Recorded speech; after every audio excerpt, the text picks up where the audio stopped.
लोकशाहीचा बुलंद आवाज, रिपब्लिकन वार्ता महाराष्ट्र। नांदगाव बस स्थानकात वाढती गर्दी, अतिरिक्त बस फेऱ्यांची मागणी, विविध सवलत योजनांचा परिणाम।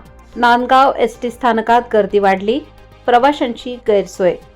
बातमी नांदगाव येथून। नाशिक जिल्ह्यातील नांदगाव येथील एसटी बस स्थानकात गेल्या काही दिवसांपासून प्रवाशांची मोठी गर्दी पाहायला मिळत आहे। राज्य सरकारच्या लाडकी बहीण योजना, ज्येष्ठ नागरिकांसाठी भाड्यातील सवलत, महिलांसाठी अर्धे तिकीट योजना तसेच विद्यार्थ्यांच्या एसटी पास यामुळे प्रवाशांची संख्या लक्षणीय वाढली आहे। परिणामी बस स्थानकात दिवसभर गर्दीचे वातावरण असून प्रवाशांना बस पकडताना मोठा त्रास सहन करावा लागत आहे। प्रवाशांचे म्हणणे आहे की वाढत्या गर्दीच्या पार्श्वभूमीवर बस वेळेवर सुटणे अत्यंत गरजेचे झाले आहे।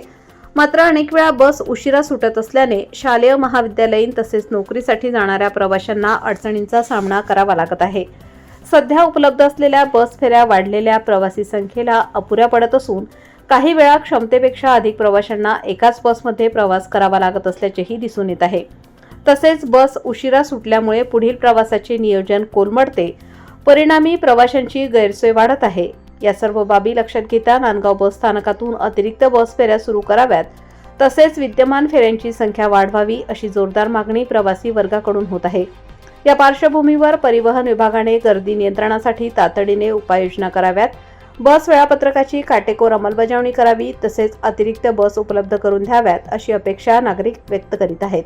गर्दी काय परिस्थिती नेमका प्रवासांच्या बाबतीत नांदगाव बस स्थानकामध्ये? 3 वाजता बोलठाण गाडीची वेळ झालेली आहे आणि 3च्या नाशिकची वेळ झालेली आहे, त्याच्यामुळे आणि 3ची सावरगाव। अजून कोणकोणत्या गाड्या सुटणार आहेत याच्यानंतर मग भरपूर, त्याच्यानंतर मालेगाव आहे 3:30. आपल्याकडे गाड्या कमी पडतात का काय मग?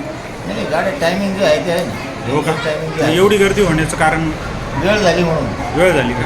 वेळ झाली गाड्यांची म्हणून ती गर्दी, सुट्टी झाली शाळेची म्हणजे मग ती गर्दी होते यावेळेस। Okay, thank you. रिपब्लिकन वार्ता महाराष्ट्र न्यूजसाठी प्रतिनिधी Muktaram Bagul, Nandgaon, Nashik. Subscribe now and press the bell icon. Never miss an update.